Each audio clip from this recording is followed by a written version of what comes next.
그것은 우리가 좌절할 필요가 없어요. 그리고 나는 모든 기업인은 이런 거예요.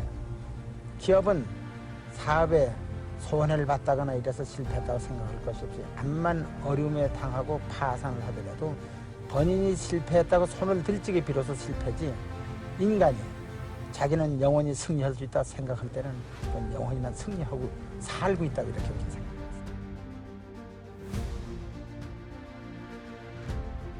제가 가장 좋아하는 기업인 중 하나인 정주영은 생전 수많은 명언과 업적을 남겼는데, 저는 삶에 의욕이 없을 때 그의 말과 글을 보며 열정을 끌어올립니다.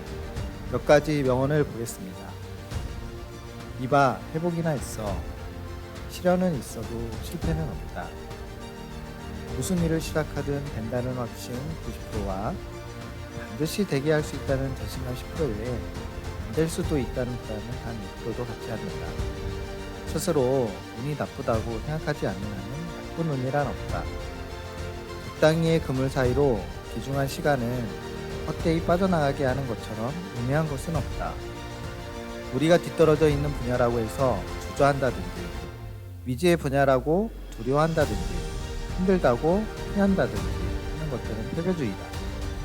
목표에 대한 신념이 투철하고 이에 상응한 노력만 쏟아부으면 그 누구라도 무슨 일이든 다 할 수 있다.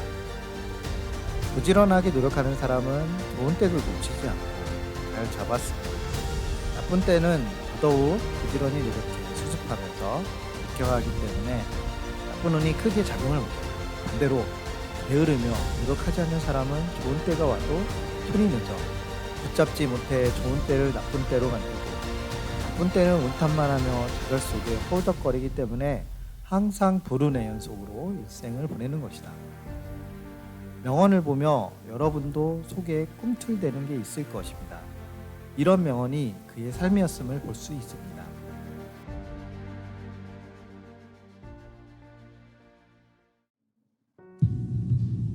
결국은 집에서 이제 그 세방을 얻었는데, 그때 50전씩, 한 달에 50전씩 주고 참 낙산 후에 이제 문간방 세방을 하나 얻었는데, 50전씩 이제 주고, 한 달에 50전씩 주고 이제 세방을 얻었는데,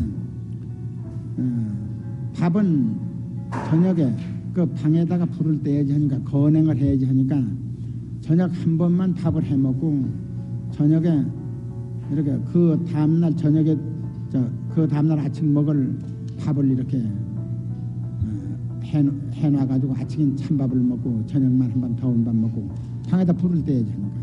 그러니까 그때 나무 조그만 장작 한 단이 10전인가 했습니다. 그러니까 아침 저녁 밥을 하면은 20전이 되니까 10전만 들여서 저녁 한 번만 하면 그냥 한 달에 300원이 남는 거죠. 하여튼 그렇게 우리는 저축을 했고, 그 당시는 전차가 있었습니다. 버스도 있긴 했습니다. 그런데 전차가 오전인데 전차를 타고 댕겨 본 일이 없습니다. 오전을 아끼기 위해서. 그냥 이제 신발이 이제 다니까 신발에다는 이렇게 타야 가죽으로다 이렇게 신발을 이렇게 대서 신고 이렇게니까 그건 뭐 굉장히 오래 신고 이랬죠. 어쨌든 물론 지금도 제가 담배를 안 피우는데, 지금은 돈이 없어 안 피우는 게 아니고 그때는 돈이 아까워서 담배를 안 폈습니다. 배도 안 부는데 그 연기 퍽퍽 피워서 돈 없을 필요가 없습니다. 네. 그러니까 그때 담배를 안 피우고, 지금은 뭐 건강에 나쁘다 그래서 안 피웁니다. 물론 그 당시에는 다방이라는 게 있었는데 그건 참 귀족이나 댕기는 데죠. 그런 거 물론 뭐 노동자든 댕길 생각도 안 하는 거죠. 난 지금도 우리 현대 조선이나 이런 데 일대 우리는 모든 이런 사람들이 많이 있습니다. 난 그분들한테 늘 얘기를 합니다. 집을 살 때까지는 왜 테리비를 사는 거냐? 그래 그 세방에 왜 그건 이사할 적에 무거운데 집만 가지고 다녔냐? 라디오 하나만 사도 세상 돌아가는 거 다 알고, 사실 깊은 얘기는 라디오에서도 들을 게 많다. 그리고 왜 다방에 앉아서 배도 한 번도 훌쩍훌쩍 잘 마시고 돈을 버리느냐? 그 다방에 갈 때 배가 고프면 우동을 한 그릇 사 먹지. 정주영은 우선순위를 정하고 돈을 관리하라고 당부합니다. 목표가 집을 사는 것이면 그 시간을 단축하기 위해 지금 할 수 있는 것을 다 하라는 것입니다. 담배도 끊고 커피도 끊고 TV도 사지 말고. 그런데 지금 시대에 이런 이야기하면 욕먹을 수 있습니다. 하지만 그 안에 담긴 의미를 마음속에 담고 계속 실천하라는 것입니다. 내가 집을 사는 게 1순위 목표이면 지금 내가 행동하는 모든 것을 집을 사는 것과 연결하였을 때 시간이 단축됩니다. 먼저 스케줄을 엿기획할 수 있겠죠. 2년 내에 집 마련하기 위해서 내가 살 집을 어느 지역, 어느 시점에 아파트를 분양받을지 설계하고, 계약금 마련을 3개월 내에 하기 위해 현재의 직업으로 버는 돈 중 저축 갈 돈 얼마를 정하고 부족한 금액을 마련하기 위해 어떤 부업을 할지 결정할 것입니다. 특히 TV 보던 시간을 없앤 후에 부업을 위한 고민과 추가 실천으로 그 시간에 돈을 벌 수 있습니다. 그리고 중도금과 잔금 중 얼마는 대출로, 얼마는 직접 벌지 또 엿기획할 수 있습니다. 즉, 달성 가능 목표를 위해 다른 것을 후순위로 내려놓고 목표에 우선순위를 두라는 것입니다. 정주영의 목표지향적 삶은 다음의 예화에서도 잘 드러납니다. 우리가 낸 계획서, 현대가 낸 계획서를 보면은 배를 만들어서 한국 사람들한테 팔아가지고 자기 은행돈을 갖겠다고 한 게 아니고, 당신 나라 선주들은 그 배 살 돈이 하나도 없어서 세계 시장에 팔아서 세계 선주들부터 낸 이익을 자기한테 갖겠다 그랬는데, 외국 사람이 어떻게 한국에서 그런 배를 만들어 보지도 않고 현대가 처음 만들어 본 사람한테다 배를 주문할 수 있겠는가? 배를 한국에다 주문할 수 한 번도 안 만들어 본 현대에다 주문할 사람이 있다는 증명을 가져오라. 증명을 가져오면은 차관은 승인해 주겠다 이렇게. 아주 어렵게 됐죠. 입장을 바꿔서 그 사람이 되게 똑똑한 사람이죠. 맞아. 앞뒤가 사리가 꼭 맞는 얘기를 합니다. 은하스 차남 레바노스한테 얘기를 했습니다. 사실 참 지금 생각해도 한심한 얘기죠. 우리가 뭐 조선소가 있으면서 배를 팔겠다는 게 아니고, 그 5만 번지 지도, 그 다음에는 그 조선소 지켰던 백사장 사진, 그걸 들고 가서 당신이 배를 사주면은, 아주 얘기가 국어기죠. 배를 사주면은 사줬다는 증명을 가지고 영국 정부의 승인을 받아서 영국 정부에서 차관을 얻어서 기계를 뭐 사드리고 그래서 여기다 조선소를 지어서 4배를 만들어줄 테니까 사라 이런 얘기죠. 근데 어떤 사람은 우리를 보고 엉터리게 우리보다 더 형편없는 그래도 그 사람이 턱 걸려들었습니다.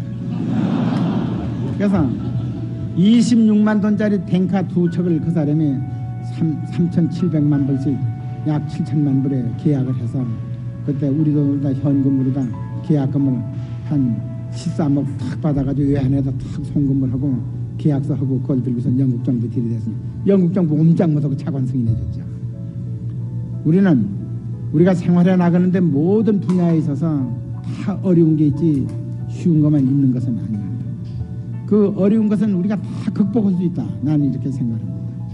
우리가 기업을 할 적에 많은 사람들이 그 수많은 기업을 어떻게 어려운 걸 해나가냐 이렇게 생각합니다. 나는 기업에는 어려움이 없다 이렇게 생각합니다. 우리 생활에도 어려움이 없다 나는 이렇게 생각을 하고 사는 사람입니다. 만약에 인간의 생활에 어려움이 있다면 그건 전쟁밖에 없다 이렇게 생각합니다. 나는 실전을 치는 군인은 아니지만은 우리가 모든 세계 줄거리를 이루는 모든 과거 사람들, 우리는 서양의 역사를 줄거리를 이루는 나폴레옹이 구라파를 모든 것 지배할 적에, 그리고 우리는 이 중국의 삼국시대 삼국지에 나오는 모든 사람들을 볼 적에, 또 우리가 6.25 전쟁 때 우리가 밀고 하면서 거기에 모든 사령관들이 쓴 글을 볼 적에 가장 어려운 것은 전쟁이지 전쟁 이외에는 어려운 게 하나도 없다. 나는 이렇게 생각하면서 살고 있습니다. 왜 전쟁이 어려운가? 수많은 부하가 죽어나가고 수많은 참모가 죽어나가고 자기 생명이 촌각이 있는 거죠. 우리 기업이 무슨 그런 게 있습니까? 우리하고 같이 일하는 사람들이 아무리 열심히 일하고 해외에 뛰고 밤을 새워 일한다 그래도 죽어나가는 일은 없습니다. 우리는 오늘 풀지 못한 일을 내일 다시 생각해서 풀 수 있고, 오늘 진 일을 내일 다시 우리 안전한 생명을 가지고 이길 수 있는 구상을 할 수가 있습니다. 그 때문에 나는 우리의 생활에 있어서는 전쟁만 없으면 어려운 일은 없고, 우리나라 장래도 우리는 공산군이 쳐들어오는 전쟁만 없으면은 우리나라는 영원히 세계 모든 무역 장벽 여한 어림이 있더라도 발전해 나갈 거다. 나는 이렇게 확신을 하고 삽니다. 정주영은 1971년 9월 사업계획서 한 장과 조선소 예정부지인 울산 미포만의 백사장 사진 한 장만을 들고 유럽으로 날아갔습니다. 그는 그곳에서 돈을 빌리고 배를 지을 조선소도 없이 선박과 오나시스의 전함인 리바노스로부터 26만 토크 두 척을 수주하는 거짓말 같은 일화를 만들어냈습니다. 여러분이라면 할 수 있나요? 할 수 있다는 것입니다. 목표에 대한 신념이 투철하고 이에 상응하는 노력만 쏟아부으면 그 누구라도 무슨 일이든 다 할 수 있습니다.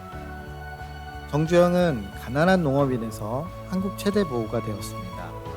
그렇게 된 이유는 당시의 상황, 운 등 다른 요인도 있었겠지만 가장 중요한 이유는 그의 마음가짐이었습니다. 하겠다는 목표가 모두가 불가능한 목표라도 1%의 가능성만 있다면 포기하지 않고 성공시키겠다는 마음가짐입니다. 여러분은 가능성이 1%라도 있으면 포기하지 않고 달성할 수 있는 끈기와 인내가 있나요? 만약 오늘 이 동영상을 보시고 그렇게 한번 해보자고 마음이 조금이라도 움직인다면 여러분도 도전할 수 있습니다.